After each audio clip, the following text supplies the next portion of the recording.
Olá, bem-vindo pessoal, vamos continuar aí nossa aula de sistemas frigoríficos.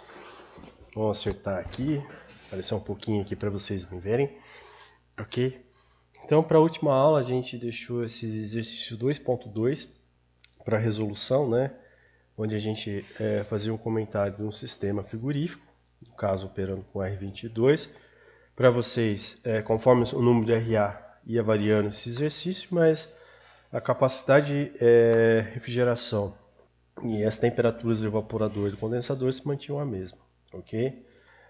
Então, durante a resolução, a gente verificou dados como a vazão de entrada antes e após a saída do compressor. Isso é muito interessante quando a gente pega o compressor, ter a noção do tamanho das bitolas, né, de entrada e saída. Normalmente a entrada ela vai ter um diâmetro maior do que o diâmetro de saída desse compressor, ok?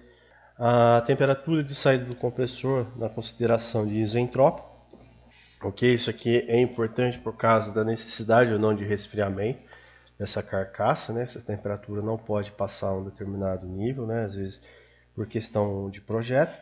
A potência de compressão, e eu pedi depois, deixei para essa aula para a gente continuar falando um pouquinho sobre a fração de vapor na mistura na entrada do evaporador. A gente vai falar da fração mássica e a fração volumétrica, ok? Eu vou, para a gente continuar esse exercício, eu vou abaixar aqui um pouquinho, ok? Vou pegar essas duas figuras e vou usar o OneNote para a gente discutir um pouquinho essa questão aí. Vou jogar para cá, pegar a caneta. Eu vou sair um pouquinho sem a tela, né? Para a gente continuar aí o exercício.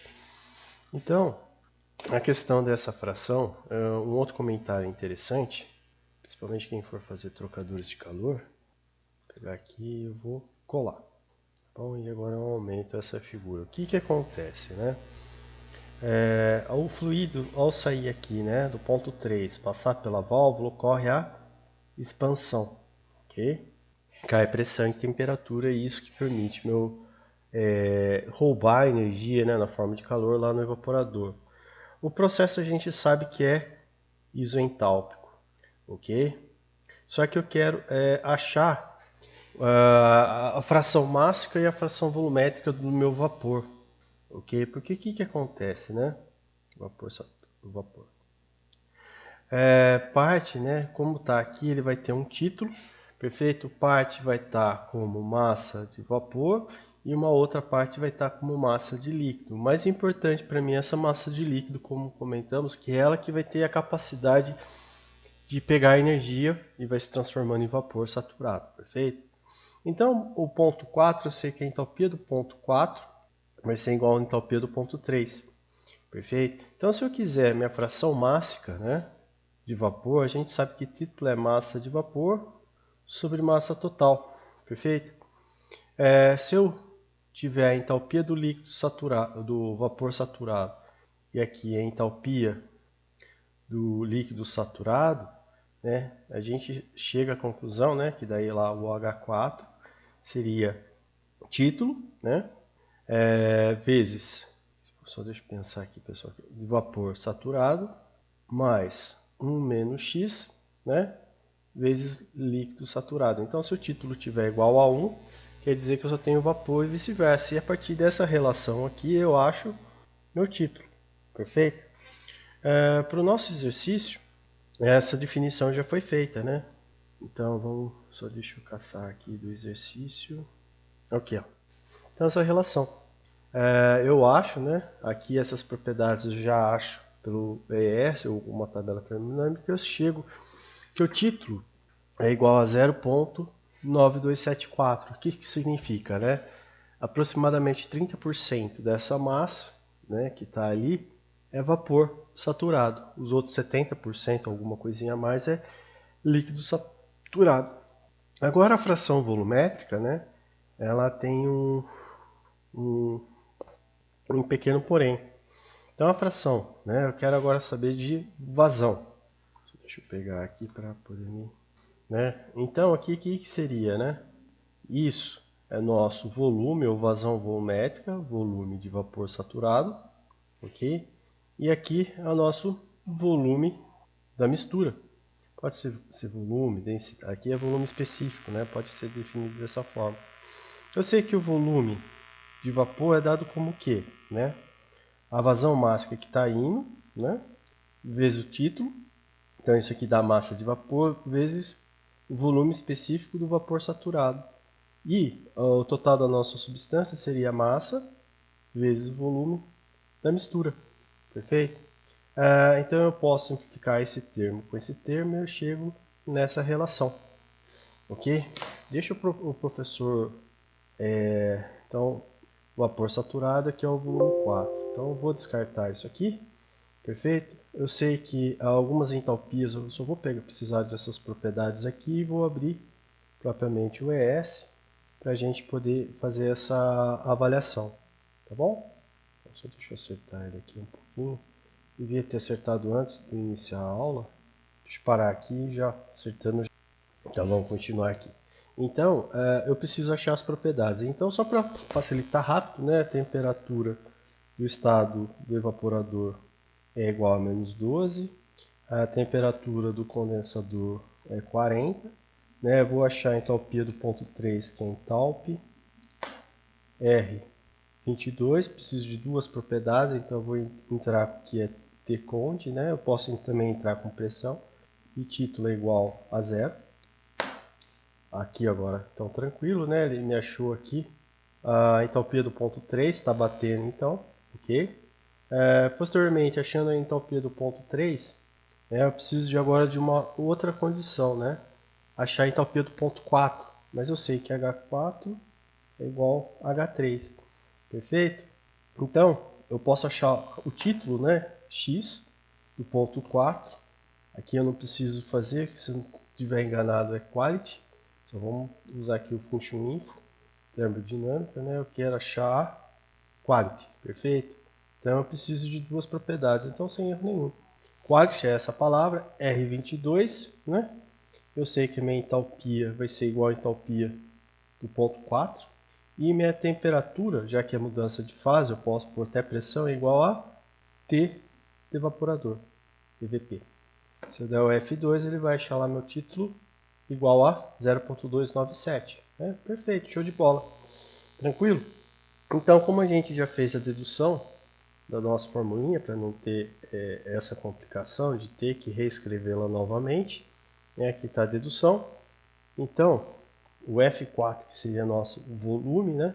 Seria o que, né? Seria o título em 4 vezes o volume do vapor saturado. Então, eu vou pôr V1, que é o ponto ali onde está o vapor saturado, e também o volume do ponto 4, tá bom? Então, eu precisaria fazer esses cálculos na planilha, mas aqui fica muito mais 4. Então, é volume, né? R22, e eu insiro depois aqui todas as propriedades que eu tenho interesse. Eu não preciso ficar fazendo esse cálculo, o próprio ES faz para mim. E o volume do ponto 1, né? Eu vou por aqui. V do ponto 1 igual a volume, R22, título é igual a 1. Eu estou pegando esse ponto aqui, né?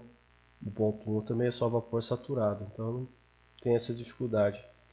Então o título é igual a 1 e a temperatura T do evaporador. Ok? Dando F2, não tiver nenhum erro, a gente vai achar, né, que a nossa fração é 0.9751. Então o que eu quero mostrar aqui com vocês, né? Vamos dar aqui o zoom pro que o título, né, tá calculado aqui, é 0.97, só que o volume ocupa muito mais espaço, né? Esse vapor saturado ocupa muito mais espaço que o líquido, né? Então aqui, depois se vocês forem fazer lá, a gente perceberia que possivelmente o líquido estaria ocupando a maior parte próximo da borda e o vapor, a área central, né? Então aqui eu teria o líquido e aqui no centro o vapor, tá bom? E quem resfria realmente é o líquido, ok? Então eu queria mostrar isso daí, ou seja, eu vou ter muita perda de carga por causa dessa fração de gás. Então por isso que a gente fala lá do efeito gás flash, né? Desculpa, sem câmera, aqui ó. Então o vapor fica na parte central e o líquido nas bordas, ok? Por isso que a gente falou dessa questão, perda do efeito do refrigerante flash gas, porque na verdade ele só promove perda de carga, né? Ele ocupa muito espaço, e não é ele que vai produzir propriamente dito a refrigeração, né? É o fluido inicialmente que está o líquido saturado. Até ele se transformar em vapor saturado, é ele que está roubando.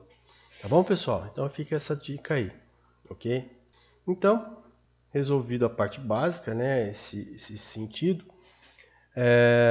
vamos falar um pouquinho também da eficiência antes de continuar, tá bom? Então eu vou pegar esse mesmo exercício aqui, ó. Eu vou deixar ele no formato padrão, ok? O que seria o formato padrão? Eu só vou querer analisar o copy e pegar algumas propriedades, tá bom? Então aqui, ó, tá certo? Até aqui, né? A gente vai pegar esse fluido nessa situação, certo? Então boa parte do ciclo aqui eu não vou precisar ficar mexendo, né? Então eu preciso achar, para calcular o copy, né? Eu vou precisar do efeito frigorífico, seria entalpia de 1 menos entalpia do ponto 3, ou ponto 4. O efeito frigorífico e o trabalho de compressão, que seria o H2 menos H1. Perfeito? Então eu preciso achar meu H1, que ele vai ser em função aqui da temperatura do evaporador, então vai ser entalpia. R22, temperatura igual T do evaporador, né? E o título igual a 1. Vamos só ver se tem um erro aqui de equação, ok? TVP. Ah, tô precisando de mais coisa aqui, então eu vou tirar essa parte aqui e vou calculando para, ok? Vamos diminuir um pouquinho aqui para ele caber aqui para a gente continuar. Então aqui eu vou deixar o ES, tá bom? Para a gente facilitar. Então o próximo ponto, que eu vou precisar a entalpia do ponto 2, mas antes de chegar na entalpia do ponto 2, preciso achar a entropia, entropy, que eu vou considerar o processo isentálpico. Então eu vou jogar aqui. Ok? Achando a entropia, eu posso falar que S2 é igual a S1. Só vou para certificar se está dando ok. Ok. Então o H2, né, o H2S, que eu vou deixar aqui, que é isoentrópico, seria entalpia R22, entropia igual a entropia do ponto 2, e preciso da pressão, né? Então aqui vai ser pressão do condensador. Então, antes de continuar essa pressão do condensador, eu preciso achar ela aqui. Então, P do condensador, a formulinha para achar a de mudança de fase é Psat, e ponho lá a temperatura que é do Tconde, ok? E vou dar meu F2, ok? Então, a minha pressão de mudança de fase por uma temperatura de 40 graus Celsius é 1534 kPa, ok? Então já achei. Vamos aqui também deixar a pressão do evaporador, tá bom? Seria o Psat. E de vez de ser T do conde, T do condensador, vai ser T do evaporador, só para nos auxiliar. Evaporador, EVIP, EVIP, tá bom? Se eu der o F2, tem a pressão aqui, ó, 330 kPa. Ok? Isso aqui não vai nos definir uma propriedade chamada razão de pressão. A razão de pressão ela é definida como o quê? A pressão do condensador, ou pressão de alta, que está na parte superior do meu ciclo, né? Que trabalha em duas pressões, sobre pressão do evaporador. Essa razão aqui, vamos pegar aqui e substituir por evap. Essa razão de pressão que apareceu aqui é 4,64, ela é muito interessante, né? Quando a gente for falar de compressores, né, essa razão de pressão não pode ser muito alta. A gente vai ver que ela tem efeitos danosos no nosso sistema, que é a eficiência volumétrica de espaço nocivo. Mas no momento a gente não vai precisar dela. Então eu já calculei meu H2S, né? Posso calcular também meu H3, né? Que vai ser entalpia R22, minha temperatura, que vai ser a mudança de fase do condensador, e eu sei que meu título é igual a 0. Então, o F2 para se apareceu. E eu sei que meu H4 é igual ao meu H3. Tá bom? Então, só para a gente definir, eu quero aqui colocar copy de compressão de vapor ele vai ser definido como o quê? Né? O trabalho, aliás, o efeito frigorífico, que seria a entalpia do ponto 1 menos a entalpia do ponto 4, dividido pelo meu trabalho de compressão. Mas como tem as vazões mássicas em cima e embaixo, eu retiro elas, tá bom? Então seria a entalpia do ponto 2S e entalpia do ponto 1. Então o meu copy do sistema, que eu acho que a gente já tinha calculado pelo exercício, dá 3,82, né? Deixa eu pegar aqui e voltar aqui no meu exercício. Eu não fiz nenhum erro. O professor tá meio com ruimzinho da garganta, pessoal. Deu alguma diferença aqui, tá bom? Mas 3,8. 82, alguma coisa, mas tá bem similar, né? Isso aqui são os arredondamentos que eu devo estar feito. E agora o de Carnot? Como que seria definido o meu copy de Carnot inverso, né? Então, se a gente utilizasse, lembre, essas temperaturas tem que entrar em Kelvin e não em graus Celsius, tá bom? Então, se eu fosse olhar o copy de Carnot operando nessas duas, né, inverso, mas eu não vou colocar o inverso aqui para não ter que inserir. O copy de Carnot inverso que nós vimos, né? Vamos voltar lá para a nossa telinha da parte que a gente falou um pouquinho de Carnot. Seria essa relação, a fonte quente e a fonte fria. Então eu vou seguir aqui. Então seria 1 dividido, né? Eu vou abrir colchete aqui, então seria a temperatura do condensador mais 273, ok? Vou fechar, dividido temperatura do evaporador mais 273 menos 1. Vamos ver se é isso aqui mesmo que estava ali. Não é que é essa aqui, ó. Então o que eu fiz aqui nesse cálculo foi tentar fazer isso daí. Eu vou apertar o F2. Nossa, o copy de Carnot deu muito baixo. Deixa eu pegar e fazer ele na mão, propriamente dito, só para... Não era para dar isso aqui, não. T da fonte quente sobre T da fonte fria. Ô, professor, mas sacanagem, hein? Eu vou parar.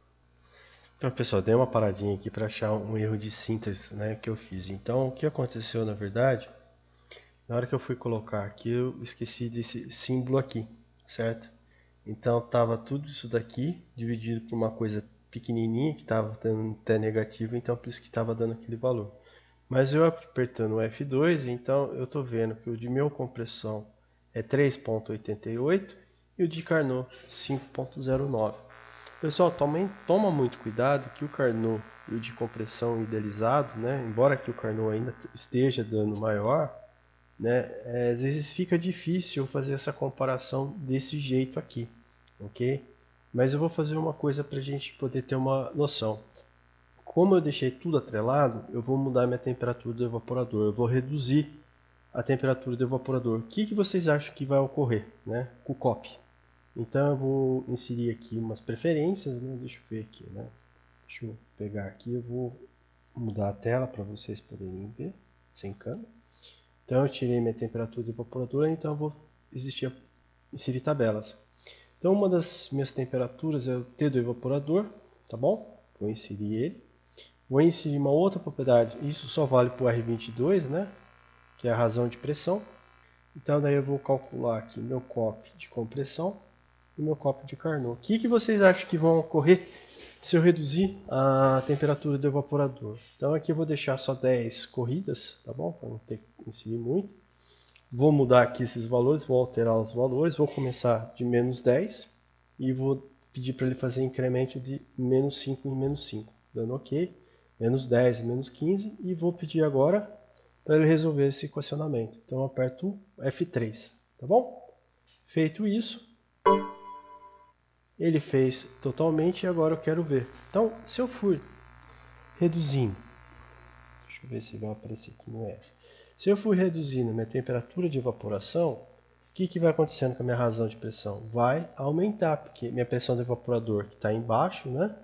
Ela vai diminuindo, então esse termo aqui tende a aumentar. Ok. Então a razão de pressão tende a aumentar.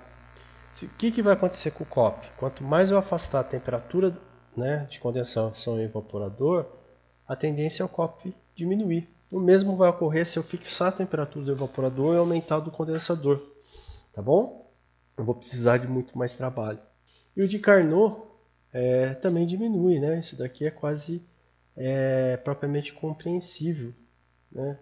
Mas às vezes a gente utiliza o próprio de Carnot para se ter uma noção, né? Porque quando aproximar isso disso, opa, deixa eu ver sem câmera.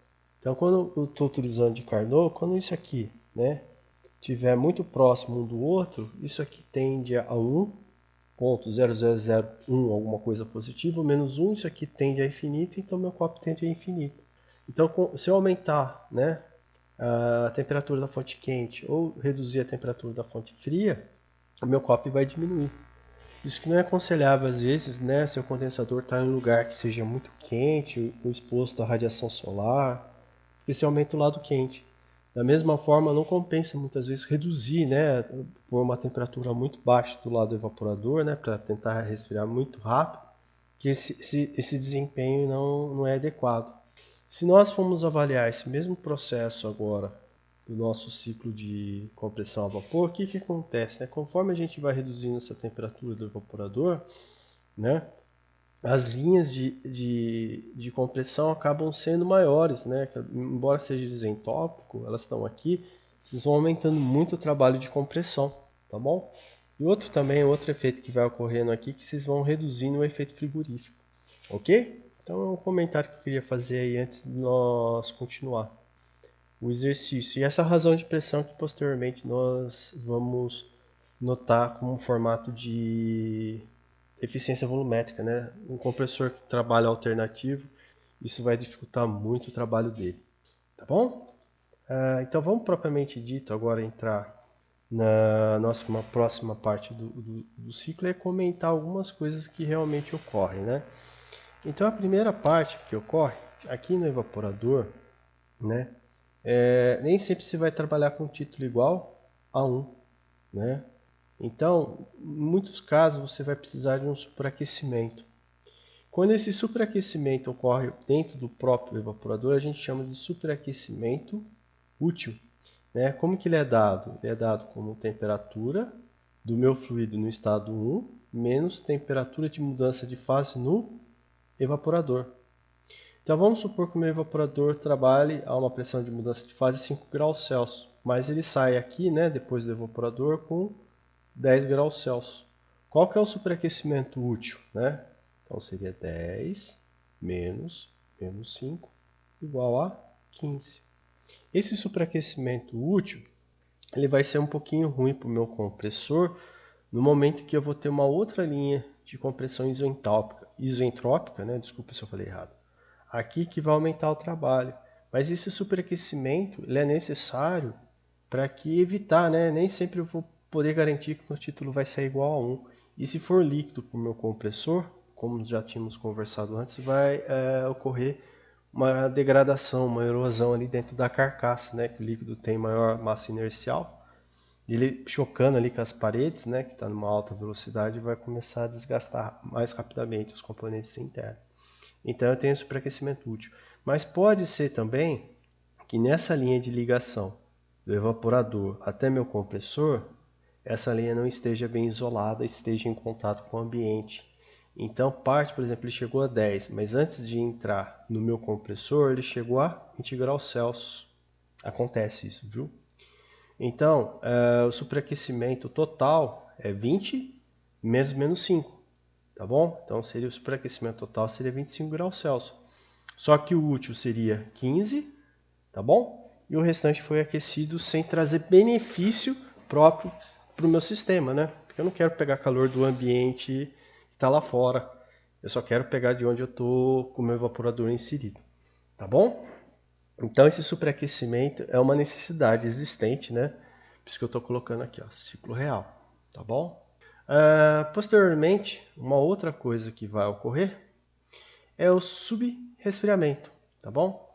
Então ele ocorre aqui na saída do meu condensador, ou pode ocorrer até na linha. O que acontece? Meu condensador ele pode resfriar muito mais, né? E ao passar aquele ponto lá, ele não sai aqui propriamente dito com título igual a 1, ele pode ainda continuar subresfriando mais. Se ainda existe possibilidade de área, transferência, mas isso a gente aprende mais em trocadores de calor. Então ele pode, né, conforme as condições, se eu diminuir a temperatura Meu compressor foi feito para trabalhar 40 graus Celsius, um dia com 35 graus Celsius, mas o dia está 10, 20 graus Celsius. Então, né, dá para eu transferir mais energia. Se eu mantenho a mesma vazão máxima que está atravessando aqui, né, e o ar está com uma temperatura bem menor, ou o líquido que está resfriando esse condensador está uma temperatura bem menor, eu consigo superresfriar muito mais, tá bom? Então daí isso aqui é considerado como subresfriamento. E isso é necessário por causa dessa válvula muitas vezes, tá bom? O fluido antes de entrar na válvula ele tem que estar como líquido. Ele não pode começar a mudar de fase. E às vezes, né, pode ocorrer perda de carga nessa parte aqui e sem querer começar a ocorrer a mudança de fase. Então é aconselhável que ele trabalhe subresfriado, tá bom? Esse subresfriamento que a gente vai indicar com o SR seria o que, né? Seria a temperatura de mudança de fase no condensador menos propriamente dito a temperatura em 3, tá bom? Então se a temperatura de 3 for igual à temperatura de condensação e sendo líquido, né, o subresfriamento é 0. Mas vamos falar que a temperatura de mudança de fase é 40 graus Celsius, mas aqui saiu com 32 graus Celsius. Então o grau de subresfriamento foi de quanto? 40 menos 32, ocorreu um subresfriamento de 8 graus Celsius. Ok? Então isso são coisas que vão ocorrer no nosso sistema. E outra coisa, né? Não é só no evaporador e no condensador, mas é onde a gente vai mais notar isso daí. Perda de carga, tá bom? Então, se o meu fluido entra aqui, vamos dizer, a 1346 kPa, não tem como, vai ter atrito, né? A gente tenta dimensionar para que isso não ocorra de forma tão grave, mas às vezes tem a necessidade.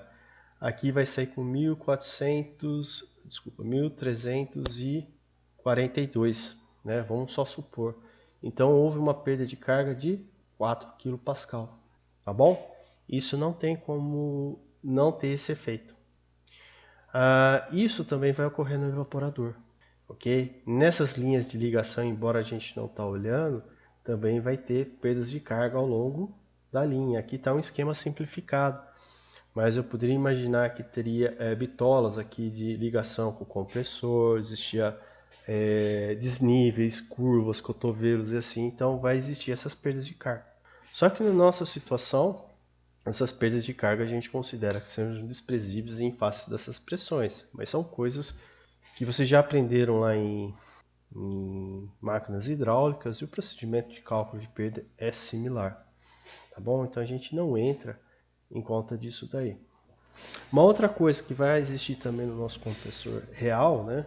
Mas é um índice que a gente utiliza, que seria a eficiência do compressor, a eficiência isoentrópica do nosso compressor. Ele é dado como trabalho ideal, uma situação adiabática, sobre o trabalho real que está ocorrendo de forma também adiabática. Só que esse caminho aqui segue um processo reversível, onde a entropia desse ponto S2 é igual a S1, e desse aqui a gente deixa um R para indicar que é o real, tá bom? O real, como que a gente acha o real? A gente vai lá, insere medidor de pressão e temperatura na saída, eu vou achar o ponto 2. O ideal, né?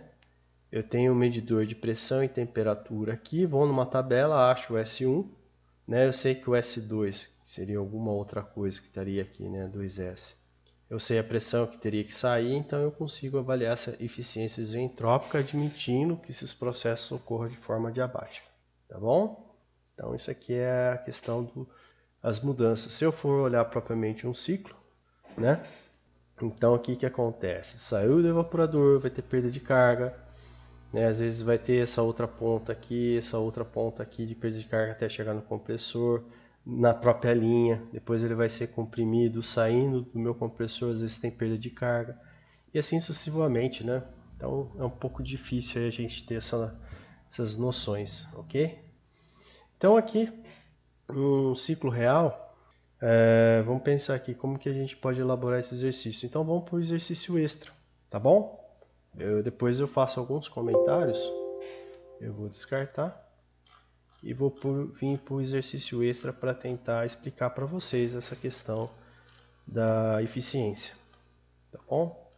Então aqui estaria o nosso exercício extra para a gente ter uma noção. Então aqui seria o nosso sistema, né? E vamos chamar assim, né? Objetivo: obter os principais dados característicos de um sistema de refrigeração operando com R134. Então eu já sei que meu fluido é 134. A partir das medições de pressão e de temperatura em pontos de interesse do circuito frigorífico. Então, né, a cidade é São Carlos. Ele vai querer o COP de refrigeração, eficiência isentrópica do meu compressor, tá bom? As perdas de carga ao longo do evaporador e do condensador e nas linhas de conexão. O grau de superaquecimento, vamos considerar útil e total. E o grau de subresfriamento, tá bom? A vazão máxima do sistema, se a carga térmica é a média dos dois últimos algarismos do RA. Então, o professor RA do professor é 150, 12, 15. Tá bom? Então, para o meu RA vai ser 15 kW. Ok? Represente o ciclo termodinâmico com as pressões dos pontos de interesse. Depois a gente vai lá para pressão e entalpia e a gente continua a resolver isso daí, tá bom? Mas a grosso modo é isso aqui, ó. Ok? Então, o pessoal foi lá, né, e conseguiu por medidores de temperaturas e manométricas, tá bom? Ó, manométricas. Das principais pressões e temperaturas de interesse, tá bom? Então eu vou resolver esse exercício aqui de diversas formas, tá bom? Vou ocultar aqui, só para eu poder. Vou descartar isso aqui. Quero ver se eu consigo copiar isso aqui. Ah, eu vou pegar todo mundo aqui assim, ó. Eu tenho que pegar todo mundo para... Vou dar um Ctrl C. Vou pegar aqui minha planilha do Excel, tá bom? Vou apagar isso aqui, vou jogar aqui. Deixa eu agrupar todo mundo aqui e vou aumentar, tá bom? Então tá todo mundo agrupado.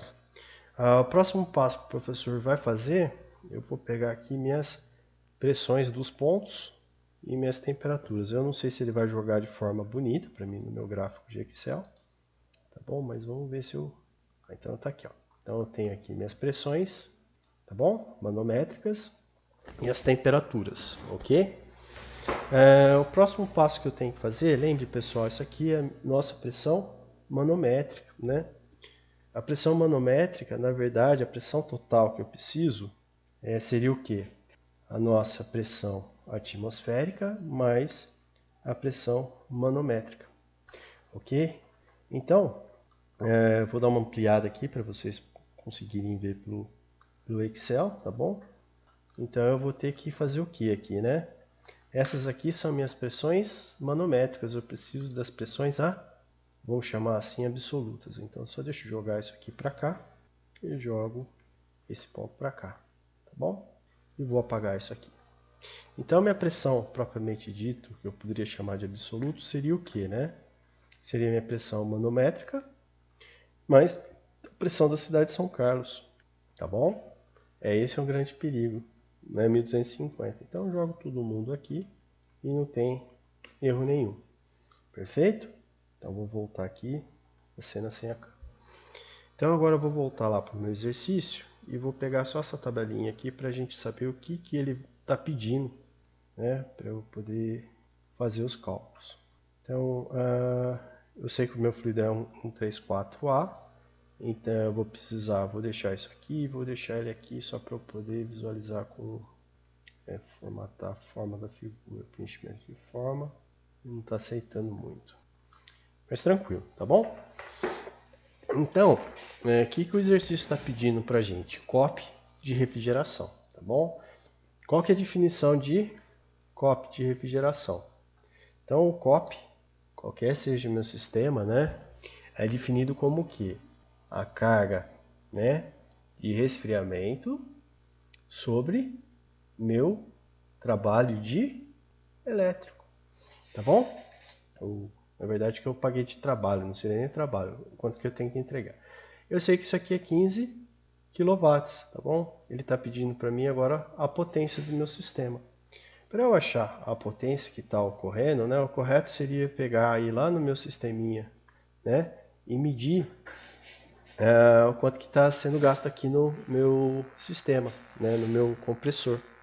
Mas eu sei que, né, o trabalho aqui no compressor é dado como o quê, né? Se eu for olhar trabalho no compressor, é dado como que vazão máxima admitindo que não está perdendo calor aqui, seria H1 menos H7. Perfeito? Então agora eu preciso achar quem, né? O H1 e o H7. E também minha vazão máxima. Mas para saber minha vazão máxima, eu venho agora aqui no meu evaporador. E preciso achar aqui as condições que estão no evaporador. Então, né? Eu tenho o ponto 6 e o ponto 5. O 5 está antes, então eu sei que meu Q do evaporador seria a vazão máxima, H5, aliás, H6 menos H7.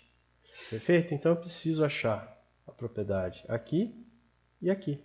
Ah, desculpa, H5, H6 menos H7. Tá bom? Então vamos lá, então, pessoal, para fazer o nosso cálculo aqui do copo de refrigeração, né? Então primeiro eu vou ter que achar minha vazão máxima. Então eu vou usar agora o ES, tá bom? Vou apagar todo mundo aqui. Vou ter que apagar isso aqui, né? Porque o programa não me permite. Então eu sei que meu K, né, o Q do evaporador, é igual a 15 kW, né? Que a gente já definiu anteriormente, ok? Então agora eu preciso achar o Q do evaporador é igual ao Q, né? Vazão máxima, que está constante no meu sistema, entalpia do ponto 6 menos a entalpia do ponto 7. Eu tendo uma planilhinha, né? Eu vou lá, eu coloco entalpia. O fluido ele falou para nós que é um 3,4A e preciso de duas propriedades. Então vamos lá ver na nossa planilha de Excel. Então 1.6, tá bom? Então nossa pressão é 162 kPa. Pressão igual a 162 kPa. E minha temperatura é de menos 12 graus Celsius. Ok? Vem aqui, opa, preciso também da entalpia do ponto 7, tá bom? Então vamos calcular aqui, ó, a entalpia do ponto 7 é igual entalpia, ponto, 7 minto, H6 menos o H5, tá bom? Fiz besteira aqui, só deixa eu ver se eu não fiz besteira também aqui na minha digitação. H6 menos H5, então tá errado aqui, ó. Vou pegar essa parte aqui, vou apagar e vou escrever ela novamente, que é o H5, tá bom? Foi erro do professor. Então o H6 eu já achei, agora o H5, tá bom? O H5 ele fala que a pressão, né, absoluta é 167, mas ele não dá a temperatura, porque está em mudança de fase. Ok? Mas eu sei que é 167 graus Celsius. Então eu posso, ponto 5, né, eu não vou ter. Então eu vou aproximar que o meu H4 é igual a H5. Então eu tenho aqui a pressão absoluta e minha temperatura. Só vou jogar aqui então, aqui, né? Eu preciso do H5, mas eu vou pegar do H4 porque eu não tenho. Ok, pessoal? Então, essa que está aí o procedimento. Então, seria R134A, tá bom? A pressão seria da 1192 e minha temperatura igual a 29 graus Celsius. Possivelmente deve ter ocorrido um subresfriamento aí, né? Mas eu estou aproximando que o H5 é igual a... Aqui, ó. Porque eu não tenho esse ponto, tá bom? Dou um F2. Opa, eu deixei aqui o 4, né? Quando começa a dar tanta coisa assim, né? É complicado. H6, H4, Q do evaporador. Ah, tá aqui meu erro. Então, perfeito, ó, pessoal. Minha vazão máxima é 0,09874. E aqui, possivelmente, é quilogramas por segundo. Ok? Então, agora é fácil eu achar quem, né? Que o meu exercício está pedindo o COP. Então, eu tenho o Q do evaporador, então eu preciso agora achar a potência do compressor, né? Que seria a vazão máxima vezes, vamos olhar lá meu ciclo. Seria a entalpia do ponto 1 menos a entalpia do ponto 7. Ponto 1 eu tenho aqui minhas condições, tá bom? Então pego a pressão absoluta e a temperatura. Eu vou jogar aqui, né, para facilitar o professor achar aqui esses valores, né? Que às vezes eu acabo, então seria do ponto 1 menos entalpia do ponto 7, tá bom? É isso que eu estou fazendo aqui. Então agora aqui eu vou jogar a entalpia do ponto 1, vou pegar todo mundo aqui igual para me facilitar. Aqui minha pressão seria, daí qualquer coisa vocês poderiam colocar até bonitinho, né? Os valores ali para um relatório, o que seria 84, ok? E a entalpia do ponto 7, Pego tudo bonitinho novamente, dou um Ctrl V. Meu ponto 7, né? Tá aqui, tem uma pressão de 157 kPa e uma temperatura de -5, ok? Então, ó, é assim que quase a gente faz na prática, tá bom? E aqui vamos só ver se ele calculou, né? Então ele já dá a minha potência aqui que está dando 6,82, ok? Daí eu venho aqui e calculo o meu COP, que seria o que, né?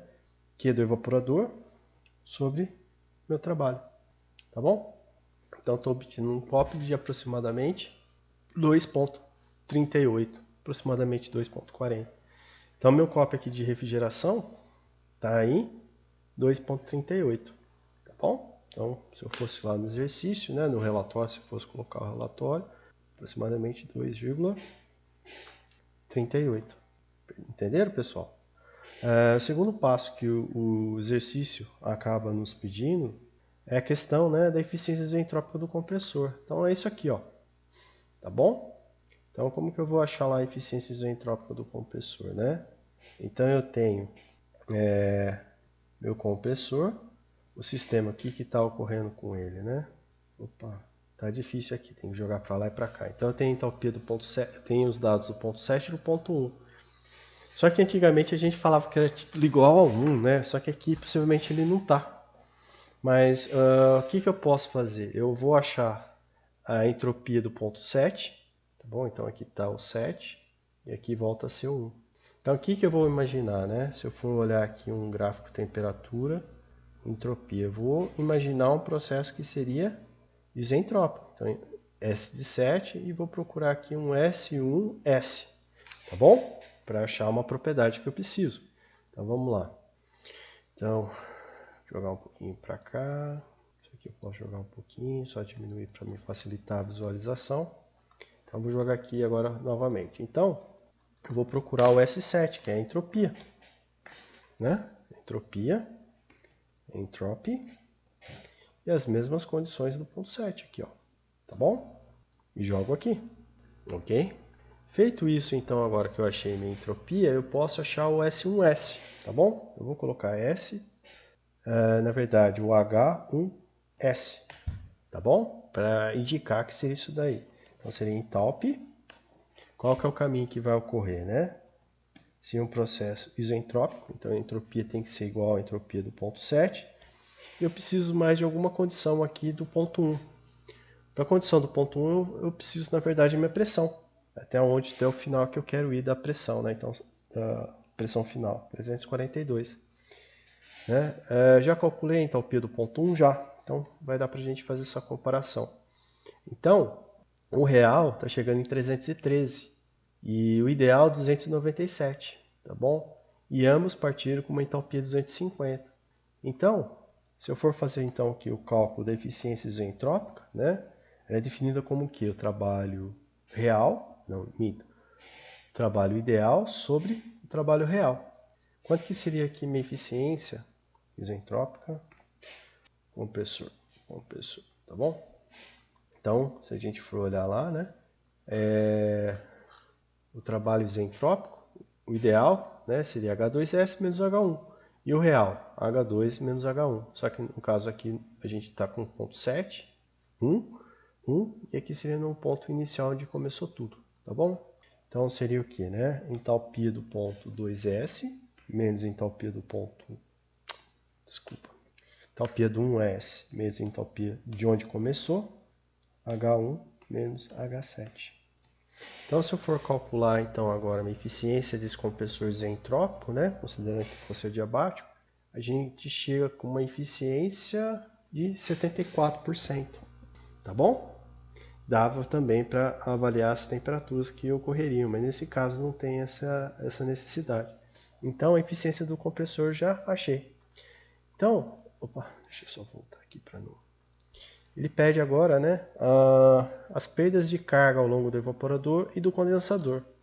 Então, aqui está meu condensador, né? Então, a perda de carga condensador, né? Deixa eu pegar aqui. Então, seria a pressão de 3 menos a pressão de 2, ok? P3 menos P2. Qual que é a pressão de 3, né? 1272, desculpa, tá certo. Menos a pressão do ponto 2, que é esse aqui. Então, pessoal, para eu achar então a perda de carga no condensador, né?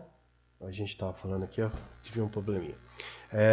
Eu tenho então a pressão em 3 menos a pressão em 2. A pressão em 3 é dado aqui. Como é a variação de pressão, pode pegar tanto a manométrica como a absoluta. Mas eu vou, nesse caso, pegar a absoluta, tá bom? Menos a pressão em 2. Opa, deve ter feito algum engano aqui. A pressão em 3 devia ser maior que a pressão em 2. Não sei porque deu essa... Ah, não, tá certo, desculpa.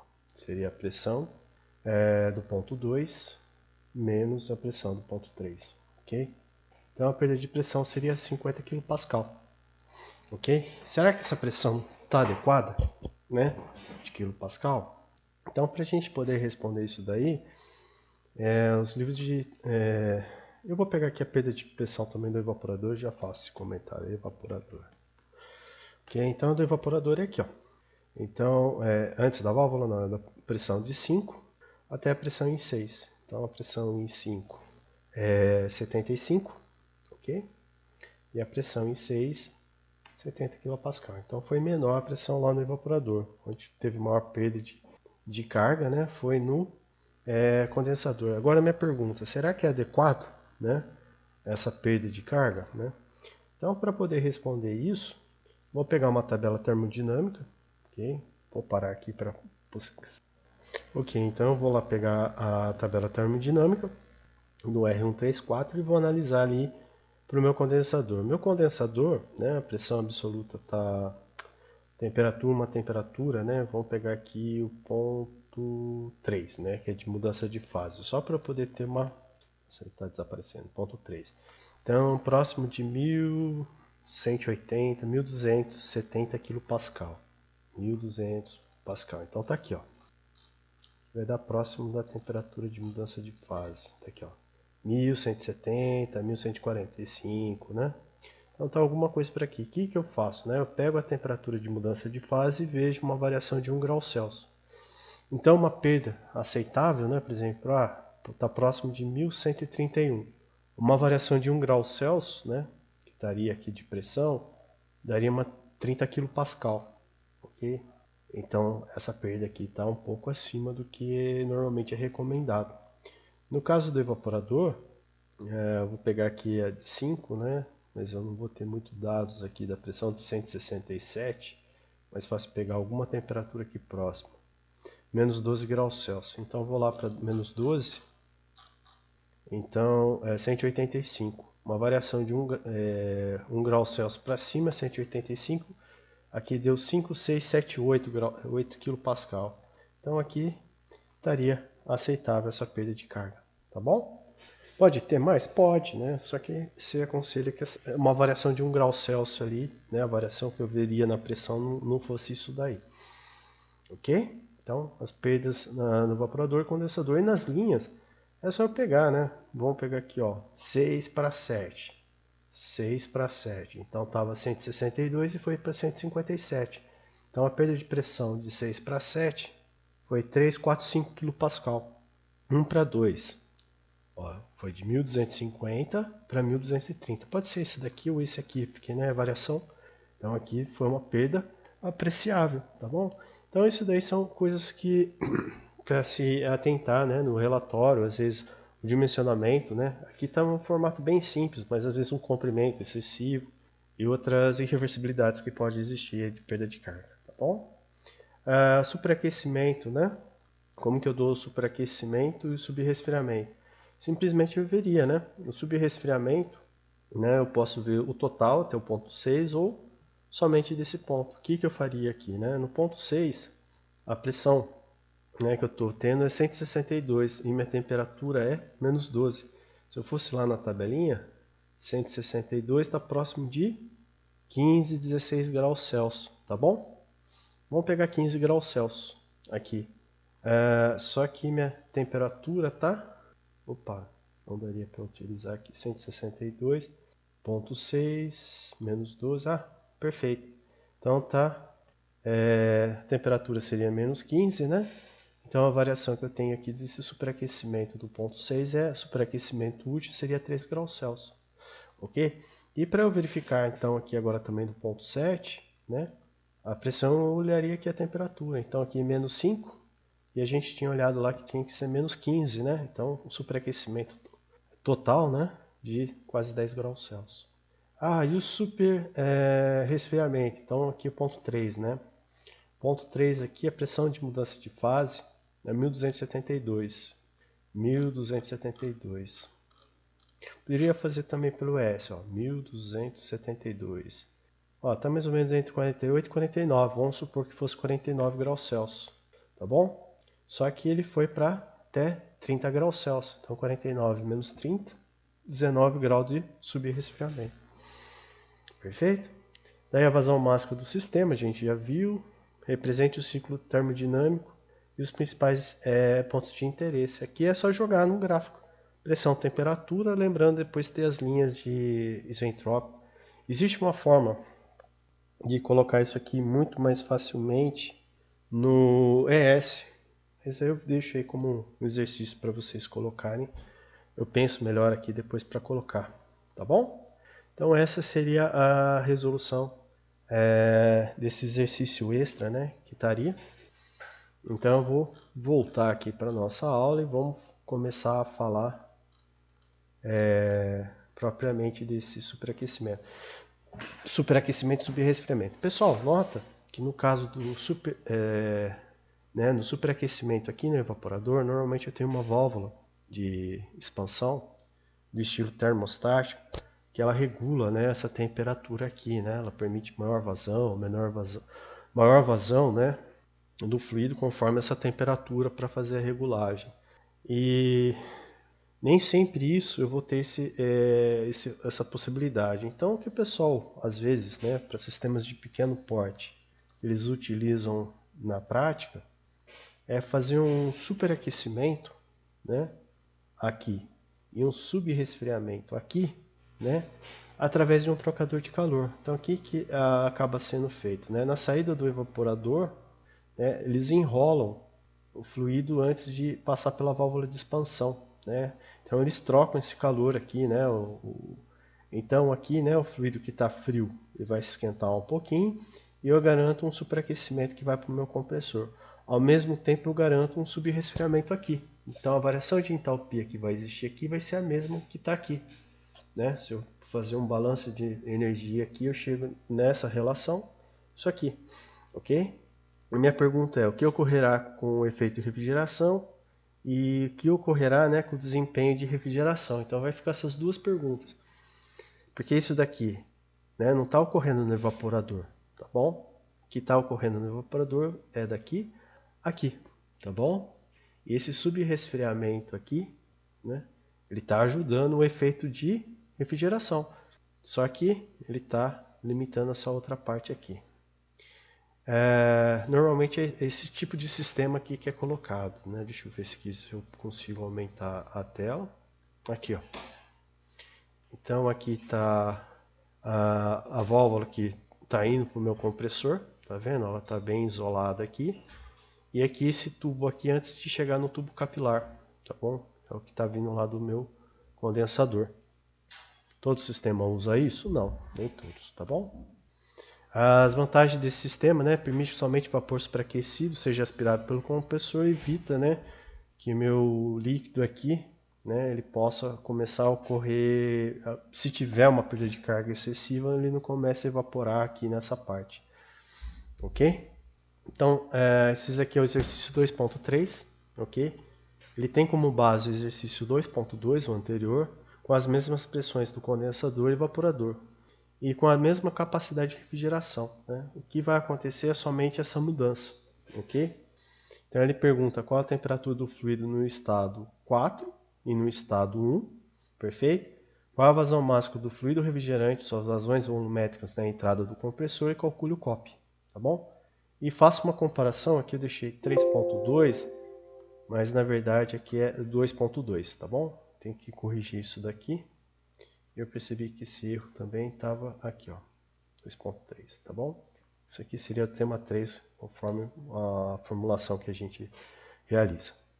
Então, pessoal, a primeira coisa que eu tenho que fazer, né, é traçar meu diagrama, né, e o esquema para me facilitar a visualização, ok? Querendo ou não, é o que vocês sempre vão ter que fazer. Então, o ponto 6 aqui era o ponto 1 anterior, que está aqui, ó, ok? Então, aqui tem meu título igual a 1. Isso aqui vai acontecer um superaquecimento. E lembre-se, depois durante a compressão, não é a entropia desse ponto, é a entropia desse ponto 1, perfeito? Então, vamos considerar que na saída do evaporador e do condensador, o fluido esteja respectivamente como vapor e líquido saturado. Então, esse ponto aqui, o título igual a 0, e esse ponto aqui igual a 1, ok? Feito isso, só toma cuidado, né, com os nomes. O 6 aqui é o nosso 1, do ponto anterior, e o 3 aqui era o nosso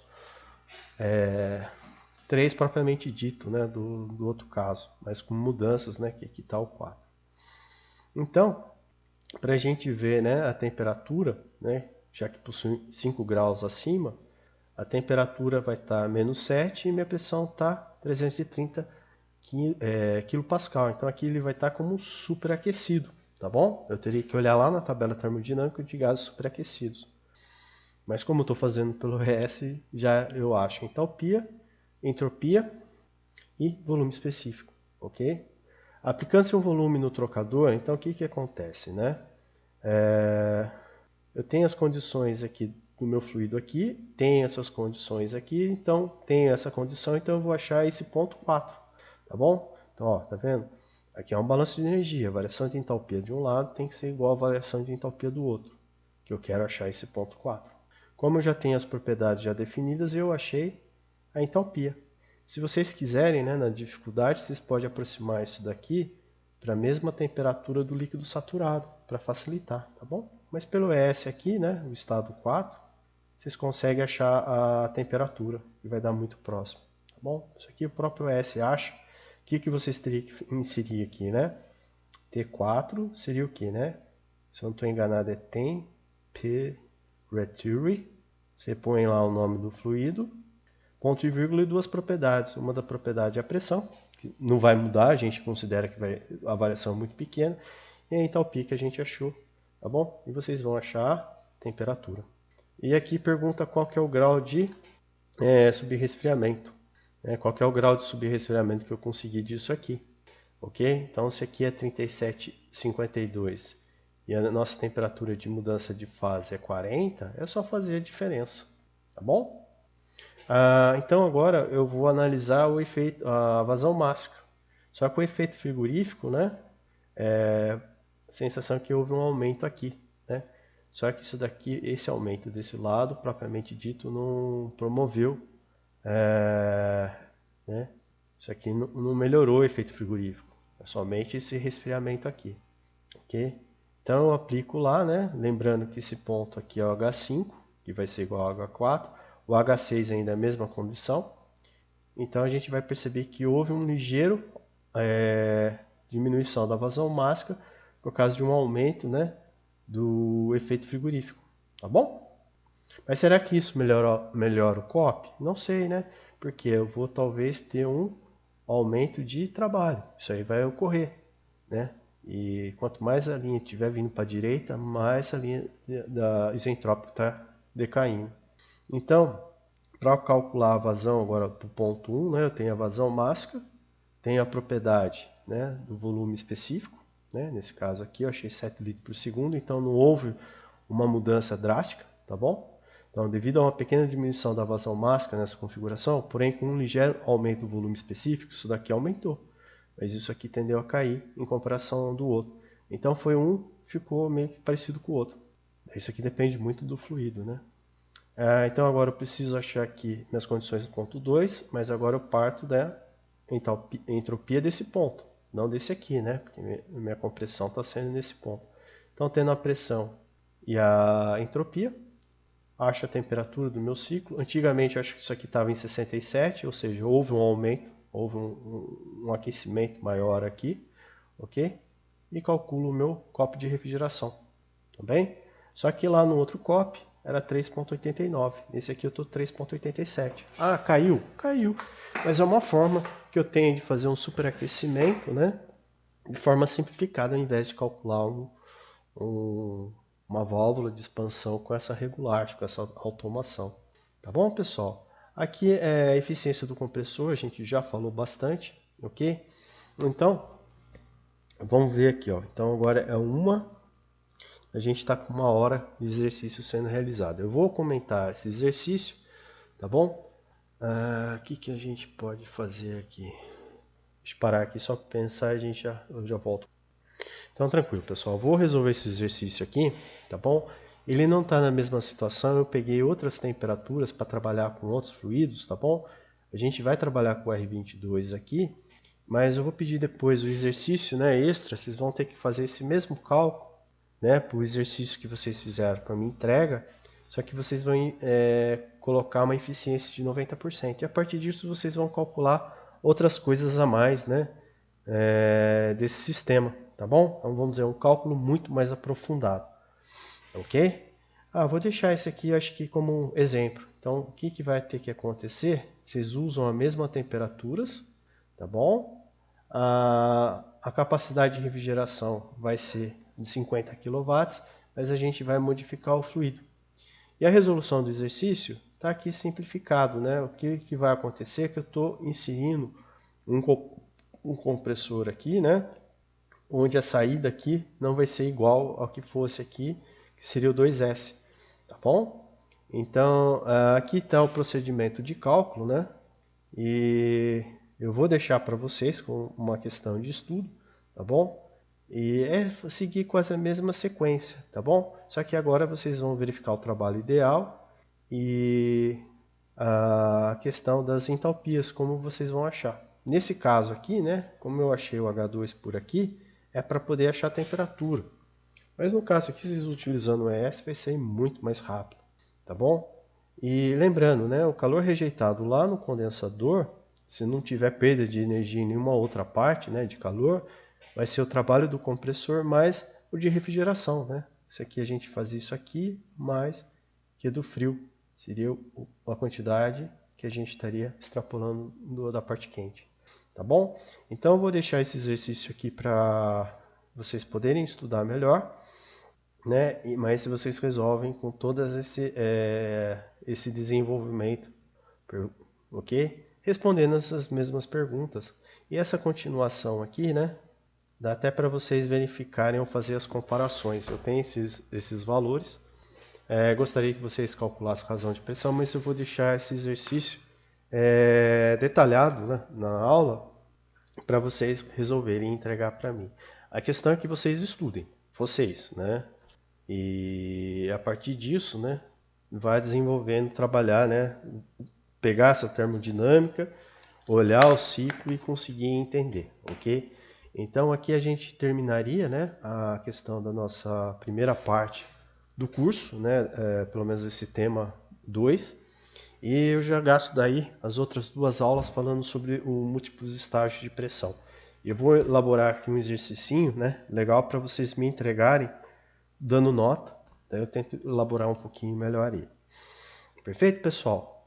Um abraço aí, bom descanso a todos. Se vocês tiverem dúvidas, vocês entrem em contato comigo, ok? Quinta-feira eu acho que eu vou lançar essa aula amanhã, quarta-feira. Mas tendo dúvidas, vocês me dão um toque aí que a gente senta e eu tento conversar melhor com vocês. Tá bom? Abraço aí, fui. Até mais. Tchau, tchau.